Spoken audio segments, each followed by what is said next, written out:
Hello students, आज हम आप लोगों के लिए लेकर के आए हैं सुपर फास्ट सीरीज का फर्स्ट पेपर का फाइनल वन शॉट, जिसमें हम विद्युत चुंबकीय तरंगों के बारे में बात करेंगे। यूपी बोर्ड में ये 4 नंबर की पूछी जाती हैं विद्युत चुंबकीय तरंगे। इनसे उत्पन्न होने वाले इनके गुण पूछे जाते हैं और इनको कैटेगराइज किया जाता है, वर्गीकृत किया जाता है। तो किसका तरंग दैर्घ्य कितनी होती है, किसका आवृत्ति कितनी होती है, उत्पादन कैसे किया जाता है और उनका संसूचन हम कैसे करते हैं, और कुछ सवाल होते हैं छोटे छोटे फार्मूलों के ऊपर, उनके बारे में भी प्रैक्टिस करेंगे आज हम। ठीक है, तो आज स्टार्ट करते हैं सबसे पहले कि वैद्युत चुंबकीय तरंगे क्या होती हैं। तो वैद्युत चुंबकीय तरंगे होती हैं कि जैसे कोई, यहां पर हम एक जनरल आइडिया ले लेते हैं कि उत्पन्न कैसे होती हैं। तो ऐसे आइडिया लेते हैं, यहां पर पॉजिटिव चार्ज है मान लेते हैं, यहां पर निगेटिव चार्ज है। तो यहां पर जो वैद्युत क्षेत्र होगा इस दिशा में होगा, ये हो गई ई की दिशा, प्लस से दूर माइनस की तरफ होती है, हम लोगों ने स्थिर विद्युतिकी में देखा था। अब इसके बाद अगर बात करें, ये थोड़ा और पास में आ जाए तो यहां पर पॉजिटिव, यहां पर निगेटिव पहुंच जाएगा, ये क्षेत्र कम होता जाएगा। और जब ये एकदम पास में आ जाएंगे, प्लस माइनस एक दूसरे को न्यूट्रलाइज करेंगे, तो यहां पर क्षेत्र जो बनेगा बहुत कम होगा। ठीक है, उसके बाद जब दोबारा ये दूर जाने लगेंगे, कैसे ऊपर प्लस था अब माइनस ऊपर जाने लगे, तो माइनस अगर ऊपर जाएगा प्लस नीचे की तरफ बनेगा, तो क्षेत्र की दिशा अब ऊपर की तरफ बन जाएगी। तो अगर आवेश चालित होता है या दोलन करता है, तो आवेश के दोलन की वजह से यहां पर जो क्षेत्र उत्पन्न हो रहा है, जो वैद्युत क्षेत्र ई है, वो भी दोलन कर रहा है। इसी तरह से अगर किसी चालक के बारे में बात करें, ये कोई चालक है, ये कोई चालक है, चालक में धारा प्रवाहित हो रही, तो मान लेते धारा आई इधर की तरफ प्रवाहित हो रही है। तो धारा प्रवाहित होने का मतलब यही है कि आवेश चल रहे होंगे, और धारा जो प्रवाह होता है उसकी वजह से चुंबकीय क्षेत्र उत्पन्न होता है। तो चालक में आवेश एक सिरे से दूसरे सिरे की तरफ जा रहे होंगे, जैसे कि यहां पर आवेश जा रहे थे प्लस और माइनस। तो इसमें धारा का प्रवाह कैसे होगा, प्लस जिधर जाएगा उधर धारा प्रवाहित होगी, माइनस के विपरीत दिशा में धारा प्रवाहित होती है। तो इसमें धारा ऊपर से नीचे की तरफ प्रवाहित हो जाएगी, और धारा उत्पन्न करती है चुंबकीय क्षेत्र को। तो ये उत्पादन देख सकते हैं कि अगर कोई आवेश दोलन करता है, तो जिस आवृत्ति से वो दोलन करता है उसी आवृत्ति की वैद्युत चुंबकीय तरंगों को उत्पन्न करता है, या वैद्युत चुंबकीय तरंगे वहां उतनी आवृत्ति की उत्पन्न होती हैं। ठीक है, डेफिनेशन देख लेते हैं कि क्या कहती है, परिभाषा क्या है इसकी। तो परिभाषा ये है कि वे तरंगे जिनमें वैद्युत तथा चुंबकीय क्षेत्र परस्पर लंबवत तथा समान कला में होते हैं। समान कला का मतलब समान रूप से बढ़ते हैं तो बढ़ते हैं, समान रूप से घटते हैं तो घटते हैं, तथा इनके लंबवत इन तरंगों का संचरण होता है। ठीक है, इनके लंबवत तरंग चलती है, उनको हम विद्युत चुंबकीय तरंग कहते हैं। इस फिगर से समझते हैं क्या है ये जो बोल रहे हैं। जैसे यहां पर हम लोगों ने 3 अक्ष मार्क किया, यहां पर तरंगे बनाना चाहते हैं, तो ये हो गया, मान लेते हैं ये बी की दिशा है, वाई अक्ष है, बी की दिशा है। यहां पर चुंबकीय क्षेत्र की दिशा लिख दी जाती है, और यहां पर हम लिख देते हैं वैद्युत क्षेत्र की दिशा, वैद्युत क्षेत्र की दिशा। तो अगर ये वैद्युत क्षेत्र की दिशा है और वो चुंबकीय क्षेत्र की दिशा है, यहां पर ये ई है, तो इन दोनों के लंबवत, तो इस वाले तल में कौन कंपन कर रहा होगा, इस बोर्ड के तल में कंपन करेगा बी। ठीक है, और ये वैद्युत क्षेत्र किस में कंपन करेगा, तो सामने से आते जाते हुए तल में कंपन करेगा, इस तल में कंपन करेगा। यहां पर ऐसा दिख रहा है, यहां से देख भी सकते हैं कि जो इसके कंपन हो रहे हैं, बी के कंपन हो रहे हैं, वो कुछ इस तरह से जा रहे हैं। देखो ये वाई एक्स वाई प्लेन में है, लेकिन जो यहां पर वैद्युत क्षेत्र के कंपन है वो किस में है, तो ये है एक्स जेड प्लेन में। एक्स में तो जा ही रहे हैं और साथ में जेड में भी चल रहे हैं। तो इस बी के कंपन किस में है, तो ये है एक्स वाई तल में, वाई तल में कंपन है। और इस वाले के कंपन के बारे में बात करें, जो वैद्युत क्षेत्र के कंपन है वो किस में है, एक्स जेड तल में है, और इन सबके लंबवत चलती है तरंग, तो ये होती है तरंग संचरण की दिशा, तरंग संचरण की दिशा होती है।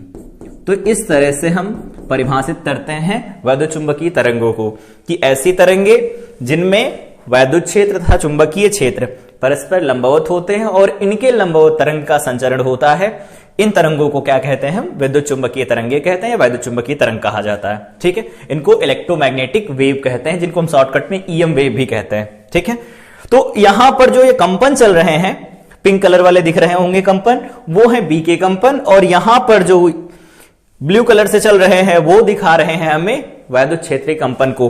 और इनको देखा जाए तो दोनों लंबवत हैं, इस तल में चल रहा वैद्युत क्षेत्र और इस सामने वाले तल में चल रहा है कौन, इस सामने वाले तल में है चुंबकीय क्षेत्र, और इन दोनों के लंबवत x वाली दिशा में तरंग का संचरण होता है। तो ध्यान रखेंगे, छोटी सी परिभाषा थी और उसके बारे में इतनी बातें याद रख सकते हैं। आगे हम बात कर लेते हैं विस्थापन धारा के बारे में। अभी इनके गुणों के बारे में वापस से दोबारा बात की जाएगी विद्युत चुंबकीय तरंगों के, लेकिन हम बात करते हैं विस्थापन धारा के। तो विस्थापन धारा की आवश्यकता के ऊपर इस बारे में अगर बात करें तो हम जानते हैं किसी चालक में अगर धारा प्रवाहित होती है तो एम्पियर का नियम वहां पर मान्य रहता है, लेकिन संधारित्र के केस में ये मान्य नहीं रह पाता। क्यों? क्योंकि अगर यहां पर कोई संधारित्र की ये दो प्लेटें हैं, यहां पर धारा तो जा रही होती है, उसे हम चालन धारा IC कहते हैं, लेकिन यहां से यहां पर धारा आ जाती है, मतलब परिपथ में धारा प्रवाह क्यों होता है, कैसे होता है? इसके लिए माना गया कि इन प्लेटों के बीच में एक धारा प्रवाहित होती, आभासी धारा प्रवाहित होती, जिसे हम विस्थापन धारा कहते हैं। अब अगर विस्थापन धारा के बारे में बात किया जाए तो यहां से बात करते हैं। ये मान लेते हैं कैपेसिटर की पहली प्लेट है संधारित्र की, ये दूसरी प्लेट है संधारित्र की, और इसको हम लोगों ने कनेक्ट कर रखा है किसी बैटरी के साथ। ये है ऐसा। तो अगर इसे बैटरी के साथ हम लोगों ने कनेक्ट किया है तो इसमें धारा प्रवाह होगा। तो जो धारा प्रवाहित होती है यहां से, उसे हम कहते हैं कि ये है बैटरी, V वोल्ट की मान लेते हैं बैटरी है, और यहां से जो धारा चल रही है इसके अंदर, उस धारा को हम नाम दे देते हैं चालन धारा, क्योंकि चालक में प्रवाहित हो रही है। इसको हम कहते हैं IC। ठीक है। अब इसके अंदर अगर हम कोई हाइपोथेटिकल लूप कंसीडर करें, जैसे यहां पर कोई लूप कंसीडर किया जाए, तो हम लोगों को पता है कि क्लोज इंटीग्रल B.dl वेक्टर जो निकल के आता है वो किसके बराबर होता है, म्यू नॉट I के बराबर होता है। एम्पियर का परिपथीय नियम है। तो अगर एम्पियर का परिपथीय नियम यहां पर लगाया जाए तो इस परिपथ में यहां से इसका dl तो है कुछ, अगर हम यहां से मान लेते हैं कि r रेडियस का ये एक बंद लूप एज्यूम किया गया, माना गया है, तो इसमें B.dl तो निकल के आएगा। तो यहां पर धारा प्रवाहित होगी, तो उसके लिए कह रहे हैं यहां चुंबकीय क्षेत्र के सापेक्ष जब ये किया जाता है B.dl, तो ये वैल्यू म्यू नॉट I आती है। I में अगर हम IC लिखते हैं इसे, तो इसके बीच में ये लागू नहीं होता, मतलब संधारित्र की प्लेटों के बीच में ये नियम लागू नहीं होता। इसलिए क्या करते हैं, यहां पर परिकल्पना की जाती कि एक धारा प्रवाहित होती है, और जिसे हम क्या कहते हैं, विस्थापन धारा। डेफिनेशन लिखी भी गई है, किसी परिपथ में समय के साथ परिवर्तनशील वैद्युत क्षेत्र के कारण उत्पन्न धारा को विस्थापन धारा कहते हैं। इसे ID से प्रदर्शित किया जाता है। तो अगर हम विस्थापन धारा के बारे में बात करें तो इसे लिखते हैं ID बराबर एप्सिलॉन नॉट, इसे लिखा जाता है d phi E by dt। इस तरह से लिखा जाता है। अगर इसको प्रूफ करना चाहे तो प्रूफ भी कर सकते हैं, पेपर में पूछा जाता है, सिद्ध कीजिए कि विस्थापन धारा चालन धारा के बराबर होती है। तो अगर प्लेटों के बीच में वैद्युत क्षेत्र लिखा जाए संधारित्र की, तो E बराबर फार्मूला क्या होता है हमारे पास, ये होता है formula Q divided by A epsilon not, ऐसा लिखा जाता है। और फाई E के बारे में अगर हम बात करें तो फाई E कितना लिखा जाएगा, तो फाई E अगर हम लिखेंगे तो यहां से लिख सकते हैं Q divided by epsilon not. ठीक है, सिंपल। तो अब अगर हम यहां से Q divided by epsilon not लिखते हैं, एक प्लेट की तरफ ले लिया गया। अब यहां अगर वैल्यू रखी जाए, हम इसका अवकलन करना चाहते हैं, तो ये d phi E divided by dt बन जाएगा, बराबर इधर क्या बन जाएगा, तो 1 अपान एप्सिलॉन नॉट बन जाएगा। यहां पर क्या लिख सकते हैं, dq बाई dt लिख सकते हैं। dq बाई dt किसके बराबर होता है, तो ये तो हो जाएगा चालन धारा के बराबर, IC के बराबर। और अगर हम इधर एप्सिलॉन नॉट को मल्टीप्लाई करा देते हैं तो एप्सिलॉन नॉट निकल के आएगा, d फाई E निकल के आएगा, डिवाइडेड बाई dt निकल के आएगा। तो यहां से पता लग रहा है कि जो चालन धारा है वो किसके बराबर है, विस्थापन धारा की। ये वैल्यू किसकी है, विस्थापन धारा की वैल्यू है, ID की वैल्यू है। तो विस्थापन धारा चालन धारा के बराबर होती है। ये बात भी प्रूफ कर सकते हैं कि विस्थापन धारा एक आभासी धारा होती है जो केवल और केवल वैद्युत क्षेत्र के परिवर्तित होने पर उत्पन्न होती है, और परिपथ में संधारित्र केस में एम्पियर का नियम मान्य नहीं होता। उसलिए हम क्या करते हैं, एक धारा मानते हैं, उसके लिए धारा मानी जाती है, उस धारा को ही क्या कहते हैं, विस्थापन धारा कहते हैं। फार्मूला ये काम करेगा। यहां से देखेंगे कि अगर इसका हम विमीय सूत्र इधर वाले का निकालें लेफ्ट हैंड साइड का, तो विमीय सूत्र वही निकल के आता है जो धारा का होता है। तो कहते हैं यहां भी एक धारा प्रवाहित होती, जिसको हम नाम दे देते हैं विस्थापन धारा।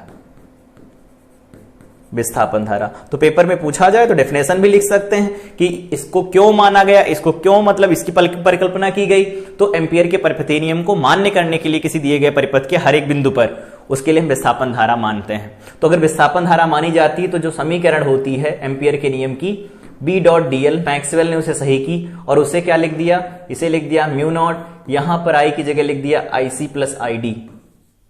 ये हो जाएगा एम्पियर का अपरिपथीय नियम या एम्पियर मैक्सवेल समीकरण लिखी जाती है। ये इस तरह से दिया जाता है फॉर्मूला। ठीक है, आगे बात करते हैं कि मैक्सवेल के समीकरण क्या है, कौन से समीकरण है और कैसे मान्य होते हैं। तो एक एक करके सबको डिस्कस करते हैं। सबसे पहली समीकरण के बारे में बात करें तो विद्युत में गॉस की प्रमेय, गॉस की प्रमेय ये हम लोगों ने पढ़ा भी था, इसे प्रूफ भी किया था। तो गॉस की प्रमेय क्या होती है, तो गॉस की प्रमेय कहती है किसी बंद पृष्ठ से गुजरने वाला कुल जो वैद्युत फ्लक्स होता है फाइनेट, या इसको ऐसे लिखा जाए close integral E dot ds या E डॉट dA, ये किसके बराबर होता है, तो 1/ε0 इंटू Q के बराबर होता है। ये है गॉस की प्रमेय स्थिर विद्युतिकी की। दूसरी बात यहां से कर लेते हैं, यहां पर चुंबकत्व में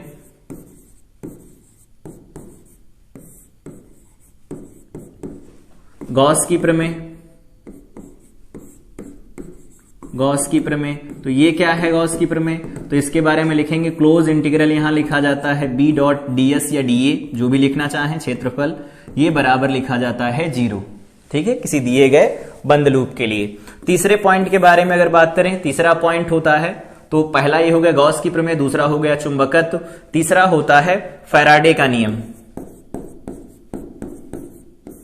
फैराडे का नियम, फैराडे का नियम क्या कहता है, फैराडे का नियम कहता है कि जो E होता है वो, या फिर इसको हम ऐसे लिख देते हैं E vector dot dl vector, ये बराबर निकल के आता है किसके, तो ये वैल्यू निकल के आती है हमारे पास d phi b by dt के। ठीक है, E डॉट dl जो निकल के आता है वो बराबर होता है चुंबकीय फ्लक्स में परिवर्तन की दर के। इसको और आगे बढ़ा के लिखें तो यहां पर हो गया 3। अब हम यहां पर फोर्थ पॉइंट लिखते हैं। तो फोर्थ पॉइंट में जो मैक्सवेल की समीकरण है वो है एम्पियर मैक्सवेल समीकरण, जो भी बात किया गया एम्पियर मैक्सवेल समीकरण, मैक्सवेल समीकरण। तो एम्पियर मैक्सवेल समीकरण के बारे में अगर बात करें तो क्या है वो, तो हम लोगों ने पढ़ा B डॉट dl बराबर क्या निकल के आता है, तो इसे हम लिखते हैं म्यू नॉट I को बदल दिया गया IC प्लस ID कर दिया गया। इसको सिंपली ऐसे लिखना चाहें तो लिख सकते हैं mu naught into IC plus mu naught into ID की वैल्यू क्या लिख सकते हैं, ε0 into d phi e by dt। तो इस तरह से भी लिखा जा सकता है। तो ये 4 मैक्सवेल की समीकरणें हैं, इनके स्टेटमेंट को याद रख सकते हैं। क्या थे हमने बता दी, पेपर में आते हैं तो उन्हें लिखना है, कौन किसका है प्रतीक, कौन कहां पर काम करता है, उन सब के बारे में पता होगा। ये हम लोग वहां पर बात करते थे जब एम्पियर का परिपथीय नियम पढ़ा था, फैराडे का नियम ये आगे पढ़ते हैं जब परिवर्ती चुंबकीय वैद्युत चुंबकीय क्षेत्र होता है तो वहां वैद्युत क्षेत्र उत्पन्न होता है, उसके बारे में बात की गई। या ऐसा सिंपली कह सकते हैं d phi बाई dt, पिछली क्लास में भी पढ़ा था कि जब फ्लक्स में परिवर्तन होता है तो विद्युत वाहक बल उत्पन्न होता है। इधर देखें E डॉट dl का मतलब क्या होता है, विभव ही होता है विद्युत वाहक बल। ये है चुंबकत्व में गॉस का नियम और यहां पर ये विद्युत में गॉस की प्रमेय है। आगे बात करते हैं कि इनके गुण क्या होते हैं वैद्युत चुंबकीय तरंगों के। तो सबसे पहले बात करें पहला गुण कि वैद्युत चुंबकीय तरंगें जो संचरित होती हैं उसमें वैद्युत क्षेत्र सदिश मतलब E वेक्टर, जैसे यहां पर हम लोगों ने लिखा था अभी E वेक्टर और B वेक्टर के दोनों लंबवत सदिश होते हैं और उनके लंबवत धारा का प्रवाह होता, मतलब तरंग का संचरण होता है। तो ये है तरंग संचरण, तरंग संचरण है ये। तो पहला पॉइंट ये हो गया, विद्युत चुंबकीय तरंगों में वैद्युत क्षेत्र तथा चुंबकीय क्षेत्र एक दूसरे के परस्पर लंबवत होते हैं और उनके लंबवत तरंग का संचरण होता है। बात किया जाए इनकी प्रकृति कैसी होती, तो अनुप्रस्थ प्रकृति होती है। पॉइंट आगे लिखना चाहेंगे तो लिख सकते हैं, इनके जो कंपन है वो अलग अलग तल में है, अर्थात इनको ध्रुवित कराया जा सकता है, ध्रुवित कराया जा सकता है।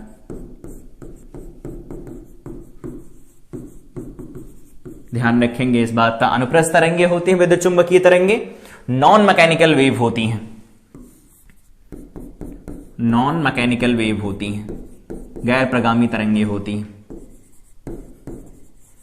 नॉन मैकेनिकल वेव होती हैं। इनको चलने के लिए किसी मटेरियल मीडियम की जरूरत नहीं होती, किसी पदार्थ के माध्यम की आवश्यकता नहीं होती, निर्वात में भी चल सकती हैं। ठीक है, दूसरे पॉइंट के बारे में बात करें तो एक त्वरित आवेश विद्युत चुंबकीय तरंगे उत्पन्न करता है, एक वैद्युत ध्रुव चुंबकीय तरंगों का एक मौलिक स्रोत है। जैसे अभी हम लोगों ने देखा कि यहां पर अगर प्लस है, यहां पर एक माइनस है और इनके कंपन हो रहे हैं, तो पहले ई इधर की तरफ आएगा, जब ये पास आएंगे तो प्लस यहां पर होगा, माइनस यहां होगा, तो अब यहां पर ये छोटा सा आएगा ऐसे वैल्यू, और उसके बाद जब एकदम पास में आ जाएंगे तो यहां पर क्या होगा, ई जीरो निकल के आएगा बहुत छोटा सा, और उसके बाद जब दूर जाने लगेंगे तो माइनस इधर जाएगा और ये प्लस इधर जाएगा, तो अब की बार इधर बनने लगेगा क्षेत्र। जब यहां पर दूर फिर से चले जाएंगे, यहां पर माइनस पहुंच गया, यहां पर प्लस पहुंच गया, तो ये क्षेत्र दोबारा से बन जाएगा। तो यहां पर देखें प्लस और माइनस दोलन कर रहे हैं, जिसकी वजह से क्षेत्र क्या हो रहा है, परिवर्तित हो रहा है।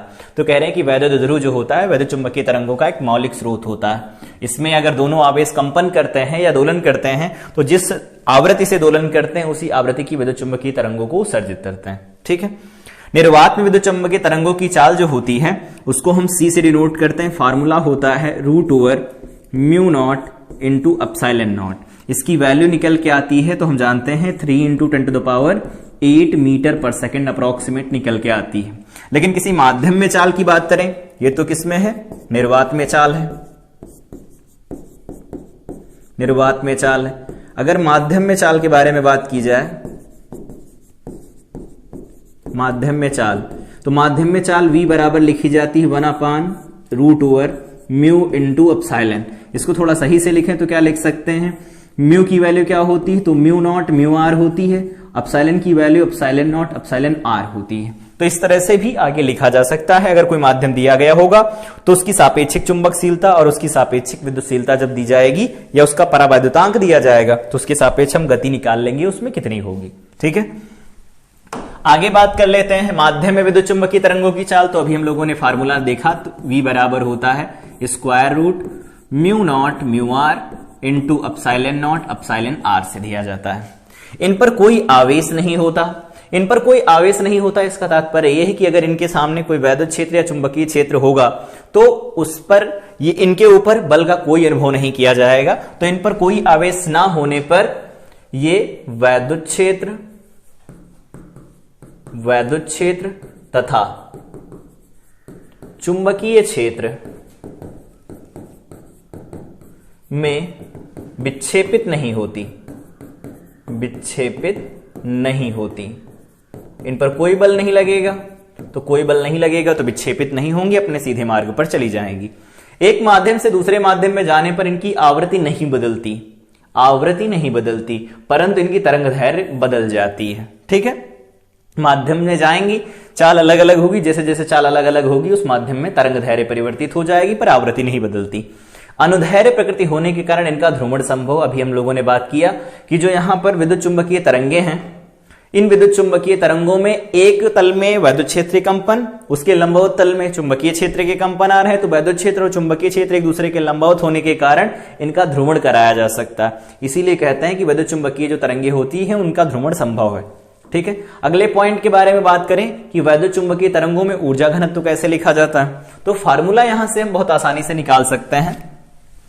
वो फार्मूला है, सबसे पहले हम बात करते हैं वैद्युत ऊर्जा घनत्व, वैद्युत ऊर्जा घनत्व।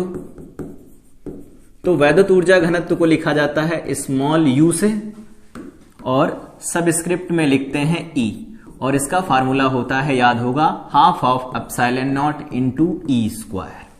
इस तरह लिखते हैं। यहां पर अभी बात करते हैं इसके बारे में। और चुंबकीय ऊर्जा घनत्व के बारे में बात करें, चुंबकीय ऊर्जा घनत्व के बारे में अगर बात किया जाए तो वो लिखा जाता है UB, UM मैग्नेटिक फील्ड का है, तो ½ यहां पर लिखा जाता है B² डिवाइडेड बाई ε0 μ0 लिखा जाता है। वहां ε0 होता है, यहां पर μ0 होता है। यहां पर E लिख देते हैं। E का मतलब यहां से है, या फिर हम कह सकते हैं E जो लिखा जाता है वो RMS वैल्यू होती है, और RMS वैल्यू को हम इन जनरल लिखते हैं E0/√2। यहां पर B जो है वो क्या है, B RMS वैल्यू है, और इसको लिखा जाए आयाम में तो B0/√2 से लिखा जा सकता है। तो इनके दो अलग फार्मूले भी बनाए जा सकते हैं। क्या बनेगा, UE बराबर वैल्यू रख देते हैं हाफ ऑफ एप्सिलॉन नॉट।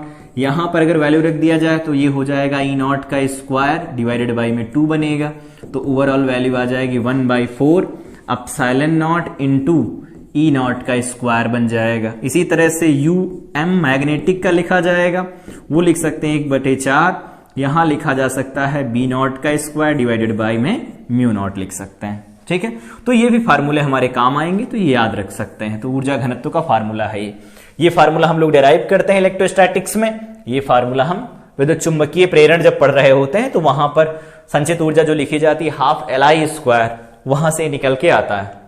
अगर देखना चाहें तो देख सकते हैं। हम लोगों ने पढ़ा था कि U जो होता है वो क्या होता है, हाफ LI²। हाफ, यहां पर प्रणालिका अगर स्वप्रेरण गुणांक रखा जाए तो μ0 N² A × L, ऐसा ही लिखते हैं। यहां पर क्या हो जाएगा, I का स्क्वायर बन जाएगा। ठीक है, अब इसे हम सॉल्व करें तो क्या लिख सकते हैं, इन जनरल तो ये बन गया हाफ। यहां पर हम B बनाना चाहते हैं तो देखो μ0 N, यहां पर एक I बाहर ले लिया। ठीक है, फिर μ0 नहीं है तो यहां पर μ0 लिख देते हैं, इधर μ0 अलग लगा देते हैं। यहां पर एक N था N, फिर यहां पर I बन गया। तो देखो μ0 एक बार था लिख दिया, N² 2 बार था 2 बार लिख दिया, I² 2 बार था 2 बार लिख दिया। यहां पर बचा क्या रह गया, A × L बचा रह गया। ठीक है, तो अब इसे सॉल्व कर सकते हैं। ये क्या लिखा है, ये लिखा 1/2। यहां से ये वैल्यू लिखी देखो चुंबकीय क्षेत्र B की, यहां पर लिखा है μ0, यहां पर भी लिखा है चुंबकीय क्षेत्र B, और यहां पर ये क्या लिखा, तो आयतन लिखा, तो A × L इसका आयतन है। ठीक है, ये U का मान निकल आया। अगर U स्मॉल u चाहिए, हमें स्मॉल um चाहिए, तो हम कैपिटल U बाई आयतन लिखेंगे, तो आयतन का मतलब AL, तो इसको अगर AL से हम भाग दे देंगे तो बनेगा हाफ, यहां पर बन जाएगा B² डिवाइडेड बाई में μ0। तो ये फार्मूला कहां से आता है, ये डेराइव कर सकते हैं, और डायरेक्ट यूज करना हो तो डायरेक्ट तो यूज करेंगे ही हम। ठीक है, RMS वैल्यू दी गई हो तो RMS वैल्यू में यूज करेंगे, अगर आयाम दिए गए होंगे तो आयाम यूज करेंगे। ठीक है, इनमें संबंध के बारे में अगर बात किया जाए तो यहां से याद रखेंगे, E जो निकल के आता है ये निकल के आता है C × B0, ये यहां से याद रखेंगे। अगर ये निर्वात में चल रही होती तो E0 की वैल्यू C × B0 के बराबर निकल के आती। ठीक है, कैसे पता चलता है, तो हम जानते हैं QE बराबर क्या लिखा जाता है, QV भी लिखा जाता है, तो E की वैल्यू डायरेक्ट वहां से निकल जाएगी। आगे बढ़ते हैं। अब हम लोग आगे अगर बात करते हैं कि विद्युत चुंबकीय तरंगों की तीव्रता क्या होती है, तो हम जानते हैं तीव्रता को लिखा जाता है I से, तो I बराबर फार्मूला यहां निकल के आता है हाफ ऑफ एप्सिलॉन नॉट, यहां होता है E RMS का स्क्वायर इनटू में यहां C लिखा जाता है। ये होती है विद्युत चुंबकीय तरंगों की तीव्रता। यहां पर E RMS वैल्यू का मतलब है वैद्युत क्षेत्र का वर्ग माध्य मूल मान, वैद्युत क्षेत्र का वर्ग माध्य मूल मान, वर्ग माध्य मूल मान। ठीक है, इसको बदलना चाहे तो बदल सकते हैं। हम जानते हैं E RMS बराबर क्या होता है, तो उसे हम लिख सकते हैं E0/√2 से बदला जा सकता है। C क्या है, प्रकाश का वेग है। अगर बात करें कि वैद्युत चुंबकीय तरंगों का संवेग क्या होता है, तो संवेग को तो हम P से दिखाते हैं। P बराबर लिखा जाता है U डिवाइडेड बाई C, और एक बात और लिखी जाती है यहां पर, उसके बारे में बात करें तो P बराबर लिखा जाता है 2U/C। ये काम कब करता है, तो ये फार्मूला काम करता है पूर्ण अवशोषक सतह के लिए। और दूसरा फार्मूला 2 वाला कब काम करता है, तो ये फार्मूला काम करता है पूर्ण परावर्तक सतह के लिए। तो 2 फार्मूले आते हैं। इन जनरल हम जो भी प्रयोग करना चाहे कर सकते हैं, वो क्वेश्चन के अकॉर्डिंग दिया जाएगा और हम फार्मूले लगा लेंगे। ठीक है, तो U/C लिख सकते हैं या 2U/C लिखा जाता है। तीव्रता जो होती है वैद्युत चुंबकीय तरंगों की half of epsilon not E RMS का स्क्वायर इंटू C से लिखा जाता है। ठीक है, और यहां पर बात करना चाहें बात कर सकते हैं विकिरण दाब के बारे में, विकिरण दाब के बारे में। तो विकिरण दाब का मतलब ये होता है जो प्रेशर एक्सर्ट करेंगी, ये जब विद्युत चुंबकीय तरंगें किसी सतह पर गिरती तो वहां पर दाब उत्पन्न करती। तो स्मॉल p जो प्रेशर होता है, दाब, उसे लिखा जाता है 2I/c और एक लिखा जाता है I/c। तो ये कब के लिए होता है? अवशोषक के लिए होता है, अवशोषक सतह के लिए होता है। और ये बात होती है पूर्ण परावर्तक सतह के बारे में। तो पूर्ण परावर्तक सतह के लिए हम लिखते हैं 2I/c और यहां I/c लिखा जाता है। विकिरण दाब का वैसे पूछा नहीं जाता, लेकिन पूछा जाए तो फार्मूला याद रख सकते हैं। I क्या है? तो यहां पर I है तीव्रता। I क्या है? विद्युत चुंबकीय तरंगों की तीव्रता है। आगे बढ़ते हैं, देखते हैं विद्युत चुंबकीय स्पेक्ट्रम के बारे में बात करते हैं। तो सबसे पहली जो विद्युत चुंबकीय स्पेक्ट्रम की जो किरणें आती हैं उनके बारे में बात करें तो पहला होता है, सबसे पहली जो विद्युत चुंबकीय स्पेक्ट्रम की किरण होती है, तरंग होती है, या तो हम तरंग दैर्ध्य से सबसे कम से शुरू करें या सबसे ज्यादा से शुरू करते हैं। तो सबसे कम से हम शुरू करते हैं। इसमें सबसे पहले आती हैं गामा किरणें। गामा किरणें, गामा किरणें, ये गामा किरणें हैं। गामा किरणों के बारे में बात करें तो इनको इस तरह से दिखाया जाता है, गामा किरण, गामा रेज होती है। ये गामा रेज के बारे में बात किया जाए तो इनका तरंग दैर्ध्य परास, तरंग दैर्ध्य परास कहां से कहां तक जाता है? 1×10⁻⁻14 मीटर से शुरू होती है और 1×10⁻⁻10 मीटर तक की कोटि की होती है। तो ये होगा इनके तरंग दैर्ध्य का परिसर। अगर बात किया जाए कि इनका आवृत्ति का परास क्या होता है, आवृत्ति परास, तो इनका आवृत्ति परास लिखा जाता है, वो होता है 3×10⁸ हर्ट्ज से लगा करके 25×10⁻, यहां पर 5×10⁻25 हर्ट्ज तक रहता है। तो ये होगा इनकी तरंग दैर्ध्य का परास और ये होगा इनकी आवृत्ति का परास। ये 10⁻⁻14 मीटर से 10⁻⁻10 मीटर तक रहता है और इनका जो आवृत्ति परास होता है वो 3×10⁸ हर्ट्ज से लगा करके 5×10⁻25 हर्ट्ज तक होता है। ठीक।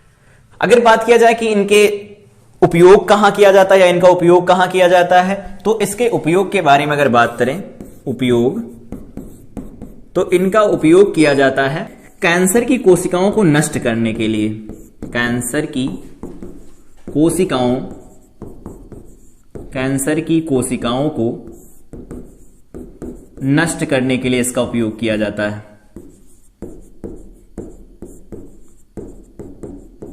नष्ट करने के लिए इनका उपयोग किया जाता है। तो फटाफट देख लेते हैं कि विद्युत चुंबकीय स्पेक्ट्रम की पहली जो तरंग किरण है वो है गामा किरणें, जिनकी तरंग दैर्ध्य जो होती है वो सबसे कम होती है। आवृत्ति का परास देखो यहां पर सबसे अधिक जा रहा है। तो तरंग दैर्ध्य की वैल्यू 1×10⁻14 मीटर से 1×10⁻10 मीटर होती है। आवृत्ति का परास 3×10⁸ हर्ट्ज से 5×10⁻25 हर्ट्ज तक रहता है। इनका उपयोग पूछा जाए तो कैंसर की कोशिकाओं को नष्ट करने के लिए किया जाता है। इतनी बातें पेपर में आए तो इतना लिखना जरूरी है, ठीक है। बाकी डिटेल लिख सकते हैं, पढ़ा होगा, तो उतना डिटेल में हम नहीं जा रहे, बस सिर्फ ये क्या होती हैं, इनका तरंग दैर्ध्य का परास क्या होता है, आवृत्ति परास क्या होता है, इनका उपयोग कहां किया जाता है। अब दूसरे किरण के बारे में अगर बात किया जाए तो दूसरे किरण के बारे में बात करते हैं हम। तो दूसरी जो किरणें होती हैं ये होती हैं एक्स किरणें। एक्स किरणें जिनको हम एक्स रेज कहते हैं, पहले हमारे सिलेबस में हुआ करता था, अब इस समय नहीं है। तो एक्स किरणों के बारे में अगर बात करें तो इनमें यहां पर हम लोगों ने बात किया कि इनका तरंग दैर्ध्य का जो परास निकल के आ रहा है वो 1×10⁻14 मीटर से 1×10⁻10 मीटर है। एक्स किरणों के तरंग दैर्ध्य के परास के बारे में बात की जाए तो कितनी होती है, तो लैम्डा का जो परास लिखा जाता है वो 1×10⁻11 मीटर से शुरू होता है और ये 3×10⁻8 मीटर तक चलता है। तो ये हो गया इनके तरंग दैर्ध्य का परास। अगर इनके आवृत्ति के परास के बारे में बात किया जाए 3×10⁻19 से 1×10⁻16 हर्ट्ज तक होता है, ठीक है। तो ये होता है इनके आवृत्ति का परास। अगर इनके आवृत्ति के परास को देखें तो इसमें 3×10⁻19 से लगा करके 1×10⁻16 तक जाता है। तो ये हो गया इनका आवृत्ति परास और ये हो गया इनका तरंग दैर्ध्य का परास। बात करें इनका उपयोग कहां किया जाता है, उपयोग तो हम लोग जानते हैं कि एक्स किरणों का उपयोग हमारे शरीर के जो रोग होते हैं उनके निदान के लिए किया जाता है। तो रोगों के निदान के लिए किया जाता है, रोगों के निदान के लिए किया जाता है। मतलब इसकी सहायता से हम अपने इंटरनल पार्ट में या अपने हमारे ह्यूमन बॉडी के अंदर जो ऑर्गन होते हैं उनमें डिफेक्ट है अगर कोई, उसका पता लगाने के लिए हम क्या करते हैं, एक्स किरणों का उपयोग करते हैं। तो एक्स किरणें हो गई, इनकी तरंग दैर्घ्य परास हो गया, तरंग दैर्घ्य परास ये हो गया, आवृत्ति का परास हो गया गामा किरणों के लिए। अब आगे बात करते हैं अगली किरणों के बारे में। तो अगली किरणें हैं हमारी तीसरे नंबर की, वो है पराबैंगनी किरणें। पराबैंगनी किरणें, पराबैंगनी किरण। तो पराबैंगनी किरणों के बारे में अगर बात किया जाए तो इनका लैम्डा का जो परास निकल के आता है वो 10 की घात -8 से चलता है 4 × 10 की घात, यहां पर जाता है -7 मीटर तक। और इनके आवृत्ति का परास देखा जाए तो वो कहां से कहां जाता है, 3 यहां 16, 3 × 10 की घात 16 हर्ट्ज से शुरू होता है और जाता है यहां पर ये वैल्यू होगी 4, तो यहां पर ये वैल्यू निकल के आती 414 तक जाता है, इतना हर्ट्ज होता है ये। तो इनके आवृत्ति का परास होता है 3 × 10 की घात 16 हर्ट्ज से 4 × 10 की घात 14 हर्ट्ज तक। इन जनरल अगर बात किया जाए कि इनका उपयोग कहां किया जाता है, तो इनका उपयोग हम जानते हैं नकली दस्तावेजों का ज्ञात करने के लिए किया जाता है। उपयोग अगर लिखें इसके हम, तो उपयोग किया जाता है इनका नकली दस्तावेज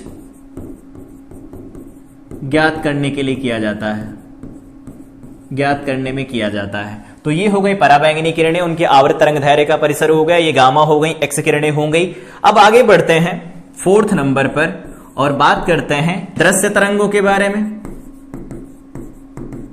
दृश्य तरंगों के बारे में तो इनका जो लैम्डा होता है कहां से कहां तक जाता है, तो इनका लैम्डा जाता है इन जनरल जो लिखा जाता है वो कहते हैं 3800 से शुरू होता है और जाता कहां तक है, 7800 तक जाता है। और ये किस में वैल्यू होती है, तो ये एंगस्ट्रॉम में वैल्यू होती है। ठीक है, तो 380 से 780 तक जाता है लगभग में। यहां 370 भी लिखा हो सकता है, ये वैल्यू लगभग 800 तक जाती है। तो इतना लगभग ये हो गया। और यहां पर 360 करना चाहे तो 360 भी कर सकते हैं कि ये 360 से शुरू होता है तो 3600 एंगस्ट्रॉम से शुरू होता है, 7800 एंगस्ट्रॉम तक जाता है। अगर इनके न्यू के बारे में बात करें कि इनका आवृत्ति का परिसर कितना होता है, 8 × 10 की घात 14 से लगा करके 4 × 10 की घात 14 तक जाता है। ये होता है इनका आवृत्ति का परास। ठीक है, दृश्य प्रकाश या आवृत्ति का परास हो गया, तरंग दैर्घ्य का परास। इनका उपयोग कहां किया जाता है, तो अगर इनके उपयोग के बारे में बात करें तो इनका पहला उपयोग तो किया जाता है अणुओं की संरचना ज्ञात करने में। अणुओं की संरचना ज्ञात करने में किया जाता है। दूसरा, जो परमाणु होते हैं, परमाणुओं में बाह्य सेल में जो इलेक्ट्रॉन होते हैं, परमाणुओं में अंतिम इलेक्ट्रॉन या फिर बाह्य इलेक्ट्रॉनों के बारे में बात करें तो बाह्य इलेक्ट्रॉनों की स्थिति को ज्ञात किया जाता है, स्थिति का पता लगाया जाता है। तो ये हो गया इनका उपयोग। ठीक है, तो ये हो गए हमारे पास दृश्य तरंगे। दृश्य की तरंगों की सहायता से हम देख भी पाते हैं चीजों को, जो पूरा लाइट पढ़ा जाता है सेकंड पेपर का, तो उसमें बात करेंगे तो कहा जाएगा कि जो प्रकाश होता है वो विद्युत चुंबकीय तरंग है। अगली तरंगों के बारे में अगर बात करें तो अगली तरंगे होती हैं, यहां पर कितनी लिख ली हम लोगों ने अभी तक, तो ये हो गई 4। 5वें नंबर की अगर तरंग के बारे में बात करें तो 5वीं तरंग होती है अवरक्त तरंग। अवरक्त तरंग, अवरक्त तरंग के बारे में बात करें तो इनका तरंग दैर्घ्य का परास होता है 7 × 10 की घात -7 से × 10 की घात -3 मीटर कोटि तक का जाता है। तो ये हो गया इनका आवृत्ति परास, 7 × 10 की घात -7 से 5 × 10 की घात -3 मीटर तक जाता है। ठीक है, दूसरी बात किया जाए न्यू के बारे में तो इनका न्यू कहां से कहां तक जाता है, ये होता है 4 × 10 की घात 14 हर्ट्ज से लगाकर 6 × 10 की घात 10 हर्ट्ज तक जाता है। इनके उपयोग के बारे में अगर बात किया जाए तो इनका उपयोग कहां किया जाता है, पौधशालाएं जो होती हैं, पौधशालाओं को गर्म करने में, इंफ्रारेड जो होती हैं वे, उनको पौधशालाओं को गर्म करने में किया जाता है। और दूसरा अनुप्रयोग जो होता है, धुंध में स्पष्ट देखने में भी इनका उपयोग होता है। धुंध में स्पष्ट देखने में, स्पष्ट देखने के लिए इनका उपयोग किया जाता है। तो ये हो गई अवरक्त तरंगे। तरंग दैर्घ्य का परास 7 × 10⁻⁷ से 5 × 10⁻³ मीटर तक। आवृत्ति का जो परास होता है 4 × 10⁻14 हर्ट्ज से 6 × 10⁻10 हर्ट्ज तक, और इनका उपयोग पौधशालाओं को गर्म करने तथा धुंध में स्पष्ट देखने के लिए किया जाता है। ठीक है, अगली तरंगे जो आती है 6 नंबर पर, उनको हम कहते हैं सूक्ष्म तरंगे। सूक्ष्म तरंगे, सूक्ष्म तरंगों के बारे में अगर बात करें तो इनका जो तरंग दैर्घ्य का परिसर होता है वो कहां से कहां तक होता है, 1 × 10⁻³ से शुरू होता है और जाता कहां तक है, तो ये जाता है लगभग में ये 3 × 10⁻⁻1 मीटर कोटि तक का होता है। देखो तरंग दैर्घ्य बढ़ती जा रही है। और इनके न्यू के बारे में बात किया जाए तो ये परास होता है 3 × 10⁻11 से लगा करके और 10�9 हर्ट्ज इतना तक जाता है। 3 × 10⁻1 × 10�9 हर्ट्ज तक जाता है ये परास। ये परास 3 × 10⁻11 से लगा करके 1 × 10�9 हर्ट्ज तक जाता है। बात करें इसका उपयोग कहां किया जाता है, तो उपयोग किया जाता है विमान संचालन, विमान संचालन में। ठीक है, और रडार प्रणाली जो काम करती है, रडार प्रणाली, उसमें उपयोग किया जाता है। रडार प्रणाली में उपयोगी है, रडार प्रणाली में उपयोगी है। ठीक है, तो ये हो गए सूक्ष्म तरंगे, ये हो गए अवरक्त तरंगे। सूक्ष्म तरंगे 1 × 10⁻³ से 3 × 10⁻1 मीटर, और ये जो इनका आवृत्ति का परास होता है 3 × 10⁻11 हर्ट्ज से 1 × 10�9 हर्ट्ज होता है। विमान संचालन और रडार प्रणाली में इनका उपयोग किया जाता है। तो ये हो गई छठी, ये थी सूक्ष्म तरंगे। अब अगर बात किया जाए 7 नंबर पर, तो 7 नंबर पर हमारे पास निकल के आती हैं रेडियो वेव, रेडियो तरंग। अगर बात किया जाए रेडियो तरंगों के बारे में, तो रेडियो तरंग का जो लैम्डा जाता है वो 10⁻⁻1 से जाता है, और ये 10⁻4 मीटर तक का होता है। देखो तरंग दैर्घ्य बहुत ज्यादा है। और अगर न्यू के इनके बारे में बात करें तो न्यू कहां से कहां तक होता है, तो ये होता है 3⁹ से लगा करके 3⁴ तक। 3 × 10⁻9 हर्ट्ज से लगा करके 3 × 10⁻4 हर्ट्ज तक होता है। तो रेडियो तरंगों के बारे में लैम्डा होता है 0.1 मीटर से लगा करके 10 मीटर के बारे में यहां पर 10 किलोमीटर निकल के आएगा। 10 × 10⁻3 तो 10 किलोमीटर तक का होता है। और न्यू की जो वैल्यू होती है आवृत्ति का परास 3 × 10⁻9 हर्ट्ज से 3 × 10⁻4 हर्ट्ज होता है। इनके उपयोग के बारे में बात किया जाए कि इनका उपयोग कहां किया जाता है, तो इनका उपयोग किया जाता है रेडियो में, रेडियो में। ठीक है, कम्युनिकेशन के लिए उपयोग किया जाता है, और रेडियो में उपयोग किया जाता है, और दूरदर्शन संचार प्रणाली में, संचार प्रणाली में भी ये उपयोगी हैं। दूरदर्शन संचार प्रणाली में भी इनका हम उपयोग करते हैं। तो ये थी रेडियो तरंगे, अवरक्त तरंगे, सूक्ष्म तरंगे। और इधर हम लोगों ने पढ़ा गामा तरंगे, गामा किरणें, एक्स किरणें, पराबैंगनी किरणें, और दृश्य प्रकाश तरंगे जो होती हैं, सबके उपयोग के बारे में पढ़ा। पेपर में आते हैं तो 2-2 नंबर में पूछे जाते हैं, तो इनके बारे में इतनी बातें जरूर लिख के आएंगे। ठीक है, आगे हम लोग बढ़ते हैं, सवाल देखते हैं क्या दे रखा है। कह रहे 3000 तरंग दैर्घ्य वाले विद्युत चुंबकीय तरंग की आवृत्ति ज्ञात कीजिए। तो हम लोग जानते हैं कि जो V लिखा जाता है उसे लिखते हैं F × लैम्डा।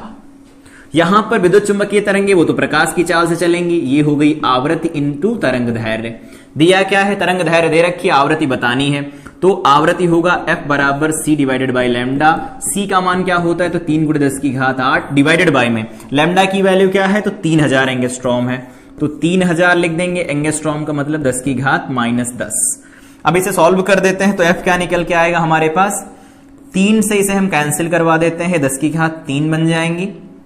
ये 10⁻, इसे करवा देंगे 10⁻−7, और ये 8 7 15 बनेगा। तो देखो निकल के आ रहा है 10⁻15 हर्ट्ज।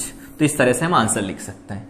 आगे बढ़ते हैं, अगले सवाल में कह रहे हैं एक समतल वैद्युत चुंबकीय तरंग के वैद्युत क्षेत्र का आयाम दे रखा है, चुंबकीय क्षेत्र का आयाम बताना। तो फार्मूला भी हम लोगों ने थियरी में पढ़ा था कि E जो निकल के आता है नॉट बराबर तो C × B0 लिखा जाता है। ठीक है, तो इन्होंने क्या कहा है, वैद्युत क्षेत्र का आयाम दिया है, B पूछा है, तो B0 जो निकल के आएगा वो हो जाएगा E0/C। तो E0 की वैल्यू क्या है, 3 × 10⁻⁻4 वोल्ट पर मीटर या न्यूटन पर कूलाम, कुछ भी। कूलाम C की वैल्यू क्या होती है, तो C की वैल्यू 3 × 10⁸ लिखी जाती है। 3 से 3 कैंसिल हो जाएगा। तो B0 जो यहां से निकल के आएगा वो कितना बनेगा, तो 10⁸ 8 4 12 माइनस का 12 बन जाएगा। इसे हम टेस्ला लिख सकते हैं। तो टेस्ला लिख लेना, न्यूटन प्रति एम्पियर मीटर लिख सकते हैं या वेबर पर मीटर स्क्वायर लिख सकते हैं। आगे बात करते हैं। अगला सवाल दे रखा है कि एक समतल विद्युत चुंबकीय तरंग में विद्युत चुंबकीय क्षेत्र, जो क्षेत्र चल रहा है, क्षेत्र 20 वोल्ट पर मीटर का है और साथ में कह रहे हैं कि ये दोलन कर रहा है। तो यूई की वैल्यू पूछी है, ऊर्जा घनत्व पूछा है विद्युत क्षेत्र का, तो ये होता half of epsilon not E square, लेकिन ई दिया नहीं, उन्होंने आयाम दे रखा है, तो फार्मूला लगाएंगे 1/4 epsilon not into E not का स्क्वायर। तो 1/4 लिखेंगे, ये वैल्यू आएगी 8.85 और गुणे 10 की घात -12 लिखते हैं, और ई नॉट का स्क्वायर 20 का स्क्वायर बनेगा 400, तो 4 से काटेंगे, ये वैल्यू आ जाएगी 00, तो इसे लिख सकते हैं 8.85 और गुणे 10 की घात 2 कम करेंगे -10 मिल जाएगा। ये वैल्यू किसकी है? तो ये वैल्यू है ऊर्जा घनत्व की, तो यहां हो जाएगा जूल प्रति मीटर क्यूब। इस तरह से हम इसका जवाब लिख सकते हैं। देखो आंसर भी आ रहा है, इस तरह से दे सकते हैं। अगर उन्होंने कहा होता ईआरएमएस वैल्यू तो ऊपर वाला फार्मूला हम डायरेक्ट यूज कर लेते, उन्होंने आयाम कहा था तो आयाम के लिए फार्मूला यूज करेंगे हम। आगे एक सवाल दे रखा है कि एक समतल वैद्युत चुंबकीय तरंग में वैद्युत चुंबकीय तरंगों के जो दोलन हो रहे हैं चुंबकीय क्षेत्र के, उसकी समीकरण दी है। इस बार कह रहे हैं कि ज्ञात करो विद्युत चुंबकीय तरंग की तरंग धैर्य। तो सबसे पहले अगर हम तरंग धैर्य के बारे में बात करें तो क्या निकल के आता है? तो यहां पर सबसे पहले देख लेते हैं दिया क्या क्या है। दिया है तो सीधे सीधे b की वैल्यू दे रखी है, b बराबर 8 गुणे 10 की घात -6 और यहां पर लिखा गया है साइन, यहां 2 गुणे 10 की घात 11 इंटू टी प्लस यहां पर लिखा गया है 300 पाई इंटू एक्स, ऐसा लिख सकते हैं। तो ये समीकरण हमें दे रखी है विद्युत चुंबकीय मतलब चुंबकीय क्षेत्र की समीकरण है। चुंबकीय क्षेत्र के दोलन कैसे हो रहे हैं उसके बारे में बात की है। पहला कहा है कि विद्युत चुंबकीय तरंगों का जो ये तरंग दैर्घ्य है लैम्डा वो बताओ। तो हम लोग जानते हैं कि अगर ये हम इस बी वाई है, ये बी वाई दिया गया था, तो हम जानते हैं बी वाई अगर लिखा जाए तो सिंपली लिखा जाएगा बी नॉट, जो कि यहां पर लिखा गया है। यहां पर लिख सकते हैं तो लिखेंगे साइन, यहां पर लिखा जाएगा ओमेगा टी प्लस का के एक्स, ऐसे ही तो लिखेंगे। अगर इससे तुलना कराई जाए तो देखो ओमेगा की वैल्यू यहां से निकल आएगी, के की वैल्यू यहां से निकाल सकते हैं। तो जो के आएगा स्मॉल के की वैल्यू उसे लिख सकते हैं 300 इंटू में पाई, ठीक है। और हम जानते हैं के बराबर क्या होता है 2 पाई बाई लैम्डा होता है। तो यहां से हमारे पास लैम्डा की वैल्यू क्या निकल के आएगी 2 पाई बाई के। तो 2 पाई तो ठीक है, के की वैल्यू हमारे पास है 300 पाई, 300 पाई है, पाई से पाई कटेगा, देखो 1/150 बनेगा।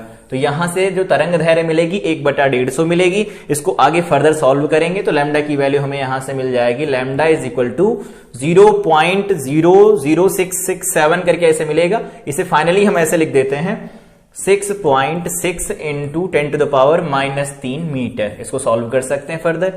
बात किया जाए कि दोलित्र वैद्युत क्षेत्र का व्यंजक बताना है, तो हम वैद्युत क्षेत्र का जब व्यंजक लिखेंगे तो उसे ऐसे लिखेंगे ना, E is equal to E naught, यहां पर लिखेंगे sine omega t plus k x, ऐसा लिखा जाएगा। तो ये सब तो सेम रहने वाला है, बस यहां ई नॉट हमें पता नहीं है। तो अगर ई नॉट की वैल्यू निकाली जाए तो हम लोग जानते हैं ई नॉट बराबर यहां पर क्या लिख सकते हैं सी इंटू बी नॉट, ऐसा लिखते हैं। तो सी की वैल्यू है 3 गुणे 10 की घात 8, बी नॉट की वैल्यू कितनी हमारे पास, तो वो है 8 गुणे 10 की घात -6, तो 8 त्रिक 24 बन जाएगा, तो बनेगा 24 गुणे 10 की घात, ये 3 है ये 8 है, तो कितना बन जाएगा प्लस का 2, तो 2400 बन जाएगा। तो इसे हम लिख सकते हैं, अब हमारे पास जो दोलित्र वैद्युत क्षेत्र का व्यंजक होगा ई बराबर ई नॉट, ई नॉट और यहां लिखेंगे हम sign omega t plus k x. तो हमारे पास ई नॉट की वैल्यू मिल गई कितनी 24 गुणे 10 की घात 2 मतलब 2400, और यहां क्या लिखा जाएगा साइन ओमेगा, ओमेगा की वैल्यू क्या है 2 इंटू 10⁻11 इंटू टी प्लस के की वैल्यू कितनी है तो 300 पाई इंटू एक्स लिखा जाएगा।